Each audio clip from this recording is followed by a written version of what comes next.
Ayan, have a blessed divine hope everyone. Ngayon ay September 4, 2025 at ang oras ay 10:12 p.m. Okay. Siyempre, una at higit sa lahat, purihin ang nagsugo, hindi ang mga sinugo. Maraming salamat sa apat na elemento ng daigdig, ang elemento ng apoy, ng tubig, ng hangin at ng lupa at sa apat na direksyon na ito from the north, east, west, south. Mabuhay, Maharlika Kingdom of God, the Lufa Sugsulu Empire, the Rule Islam, the 11 countries, one sea. Mabuhay ang pordas ng silangganan, ang sikatan ng araw. Mabuhay ang nagmumula sa 12 tribes.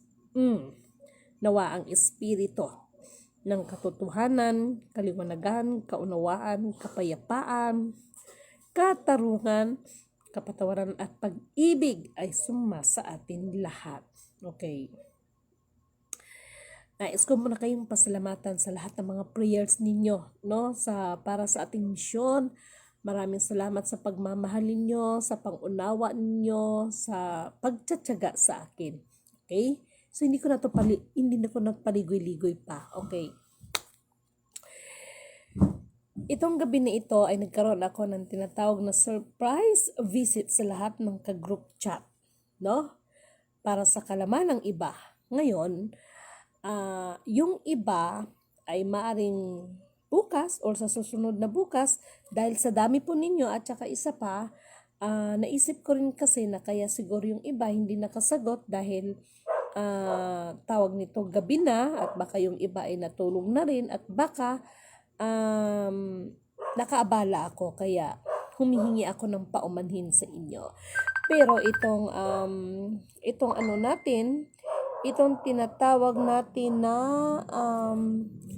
surprise visit. Sino ba yung tumawag sa akin? Okay. Itong tinatawag natin surprise visit, mga mahal kong kapatid, meron akong mabigat na dahilan kung bakit ako ngayon surprise visit sa inyo. Okay? Ito lang ang masasabi ko. Pagdating ng spiritual, mukhang marami pa ang hindi handa, no? Parang ganito lang yun ha, parang hindi ko sinabi na ako si Jesus Christ, okay? Pero naisip ko, parang na-picture out ko lang. Okay? Pasensya na kayo, inuubo ko. What if pala, pag ang Diyos na ang bumalik, so ibig sabihin, ang mga tao hindi handa. So, oh my God, no? Kaya nga, mga mahal kong kapatid, lagi kong pinapaalala sa inyo, no? Itong ginagawa natin ay hindi lang tayo sa material kundi pati sa mga spiritual. Usaping spiritual. So na-imagine ko lang, what if pala kung halimbawa ang biglang nag-visit ay ang Panginoon. So marami palang hindi nakahanda. Hala. No, ito ay hindi lang para to sa mga group chat ha. Ito yung pinipicture out ko. No, sana naiintindihan nyo yung ibig kong sabihin. No? Na marami pa palang hindi handa.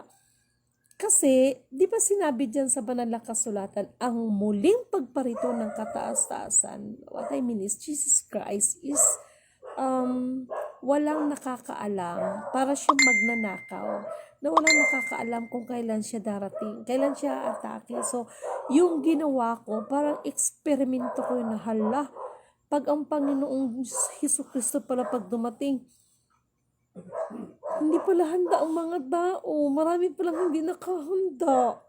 No? So, wake up call natin sa atin ito, ha? So, wake up call sa atin to. At saka sa lahat ng mga group chat na hindi ko pa natawagan ay magbantay-bantay na rin kayo kasi malay nyo bukas sa tawagan ko kayo, di ba? So, sa susunod na araw, no? So, nakikita ko kung sino yung handa, yung bang nakikita ko yung kung sino yung parang sabik na sabik talaga, no? Ako po ay nag-surprise visit sa inyo. Ibig sabihin, meron po kong handog, meron pa kong hatid sa inyo. No, sinabi ko naman sa inyo na itong ginagawa ni Lidimin ay hindi ito para maging sikat tayo, na siya pala yung totoo, siya pala yung ganun.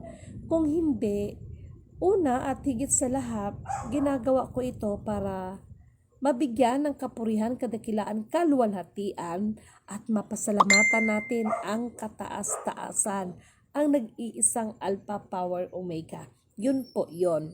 Okay?